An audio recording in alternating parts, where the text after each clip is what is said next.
All right, Ultimate Hoops World. This is Ryan Mumford in Mountain Brook, and big win out there. You guys got your first one.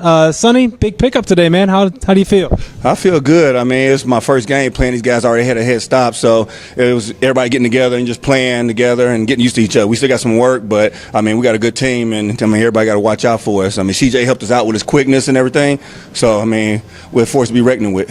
All right. So, I mean, after last week's kind of some disappointment, you come in here, step into a role with a double-double. Tell me about what you were able to do today.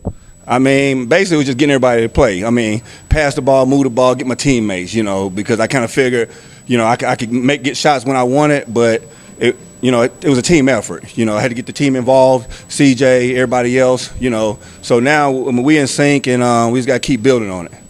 Okay. And CJ, man, that's another big game from you. Tell me about what you're doing out there.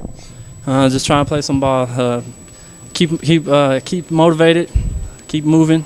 Pretty much just keep moving the ball around. You got to help the team get in sync with each other. Sonny came out here and helped us big tonight. We had a pretty bad loss last week, but came out and got the W today. All right, man. How do you feel about the league coming out here? Man, it feels great. It's real good. All right, now that's it. Ultimate Hoops World. We'll see you next week.